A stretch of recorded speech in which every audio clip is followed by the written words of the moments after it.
അപ്പോൾ ഗൈസ് നമുക്ക് സിവിക്കിൻ്റെ അപ്ഡേഷൻ അടുത്ത അപ്ഡേഷനുമായിട്ട് വന്നതാണ്. ഇതിൻ്റെ റൂഫും കാര്യങ്ങളെല്ലാം നമ്മൾ ഊരിയിട്ടുണ്ട്. റൂഫ് ബ്ലാക്ക് ചെയ്യാൻ വേണ്ടിയിട്ടും ഇൻറ്റീരിയർ ഫുള്ള് നമ്മൾ ബ്ലാക്കാണ് ഉദ്ദേശിക്കുന്നത്. അതിന് വേണ്ടിയിട്ട് നമ്മൾ ഊരിയിട്ടുണ്ട്.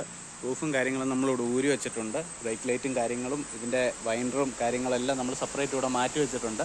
ഓരോ പാർട്സ് നമ്മൾ ഇവിടെ ഊരിയത് ഇവിടെ സെപ്പറേറ്റ് മാറ്റി വെക്കുന്നുണ്ട് കളർ ഇത് ചെയ്യാൻ വേണ്ടിയിട്ട്. നേരത്തെ കാണിച്ചിട്ടുണ്ടായിരുന്നു. ഡിക്കിയിൽ ചെറിയ പാച്ച് വർക്ക് ഉണ്ടായിരുന്നു. പിന്നെ വണ്ടി കുറച്ച് ദിവസം ഈ ഇതെല്ലാം ലൈറ്റെല്ലാം ഊരിയിട്ട് കുറച്ച് ദിവസം കിടന്നു. പിന്നെ ചെറിയായിട്ട് വെള്ളം കയറി ഇവിടെ ചെറുതായിട്ടൊന്ന് തുരുമ്പ് കയറിയിട്ടുണ്ട്.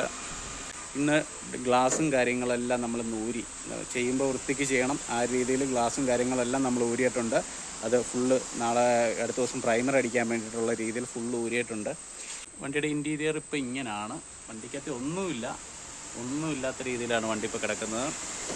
നമ്മൾ വൈൻഡറും കാര്യങ്ങളെല്ലാം ഊരി എല്ലാം സെപ്പറേറ്റ് ചെയ്തിട്ടുണ്ട്. അതുപോലെ നമ്മൾ എല്ലാം പാച്ച് വർക്ക് എല്ലാം ചെയ്തു വന്നു കഴിഞ്ഞിട്ട് നമ്മൾ പെയിൻറ്റിങ് ഘട്ടം വന്നു കഴിഞ്ഞപ്പോൾ നമ്മൾ കാണുന്നതാണ്. അതാണ്ട് നിങ്ങൾക്ക് കാണാമോ എന്ന് എനിക്കറിയത്തില്ല. അതുകൊണ്ട് ഇവിടെ ചെറുതായിട്ട് തുരുമ്പുണ്ട്. അവിടെ നിന്ന് ഗ്രൈൻഡ് ചെയ്ത് അവിടെ പെയിൻറ്റ് ചെയ്യണം. പിന്നെ അതേപോലെ വണ്ടിയുടെ സിലിണ്ടർ ഇതാണ്. ഇവിടെ എല്ലാം അത്യാവശ്യം നല്ല മോശം കണ്ടീഷനിൽ കിടക്കുകയാണ്. ഇതെല്ലാം നമുക്കൊന്ന് ക്ലിയർ ചെയ്യണം. പ്ലേറ്റ് ചെയ്യണോ ഇവിടെ പെയിൻറ്റ് ചെയ്യണോ എന്നുള്ള കൺഫ്യൂഷനിൽ നമ്മൾ നിൽക്കുകയാണ്. പിന്നെ അതേപോലെ നമ്മൾ ഇതിൻ്റെ ബാറ്ററി ഫൗണ്ടേഷനും കാര്യങ്ങളെല്ലാം പുതിയത് വെച്ച് എല്ലാം ഇതേപോലെ ഈ റേഡിയേറ്ററിൻ്റെയൊക്കെ സ്റ്റേ വരുന്നത് നമ്മൾ നമ്മുടെ പാച്ച് വർക്ക് ചെയ്യുന്ന പാച്ചിനെയും കൊണ്ട് ഉണ്ടാക്കിച്ചെടുത്തതാണ്. അപ്പോൾ പുതിയത് ചോദിച്ചു കഴിഞ്ഞപ്പോൾ പുതിയതിന് നല്ല റേറ്റ്. അങ്ങനെ നമ്മൾ അതിലും സ്ട്രോങ് ആയിട്ട് തന്നെ ഉണ്ടാക്കിച്ചെടുത്തിട്ടുണ്ട് നമ്മൾ. പിന്നെ അതേപോലെ വണ്ടിക്ക് ഫ്രണ്ടെല്ലാം ഇപ്പോൾ നിലവിൽ ഈ ഒരു രീതിയിലാണ് ഫ്രണ്ട്. അങ്ങനെ ഈ ഒരു രീതിയിലാണ് ഫ്രണ്ട് വണ്ടിയുടെ കിടക്കുന്നത്. ഇന്ന് മിററും കാര്യങ്ങളെല്ലാം നമ്മളിപ്പോൾ ഊരി. നമുക്ക് ആകെ കിട്ടിയേക്കുന്നൊരു പണിയെന്ന് പറഞ്ഞു കഴിഞ്ഞാൽ ഗ്ലാസ് അവിടെ കഴിഞ്ഞ ദിവസം ഈ ബീഡിങ് കഴിക്കുന്ന വഴിക്ക് ഗ്ലാസ് അവിടെ ചെറുതായിട്ടൊരു ക്രാക്ക് വീണിട്ടുണ്ട്. അപ്പോൾ നമുക്ക് ഗ്ലാസ് ചേഞ്ച് ചെയ്യേണ്ടതായിട്ടുണ്ട്. നിലവിൽ കമ്പനി ഗ്ലാസ് ആയിരുന്നു. ഇതിൻ്റെ എല്ലാം കമ്പനി ഗ്ലാസും കാര്യങ്ങളെല്ലാമായിരുന്നു. അപ്പോൾ നമുക്കതിൻ്റെ ഒരു ചെറിയ സങ്കടം ഉണ്ടെങ്കിലും അത് ഇതിൻ്റെ ഭാഗമാണെന്ന് നമ്മൾ കണക്ക് കൂട്ടുന്നതേ ഉള്ളൂ.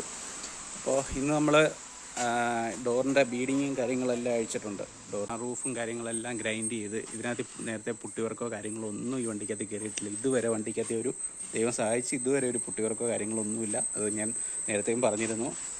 നമ്മൾ പ്രൈമർ അടിച്ച് പെയിൻറ്റിങ് കാര്യങ്ങളെല്ലാം അപ്ഡേഷൻ ഞാൻ നിങ്ങൾക്ക് ചെയ്ത് തരുന്നതാണ്.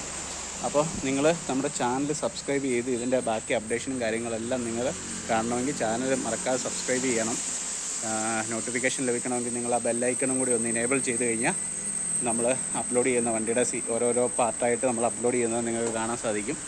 നമ്മൾ കളർ ചേഞ്ച് നമ്മളത് റിവീൽ ചെയ്യാം ഏത് കളറാണെന്ന് നമ്മൾ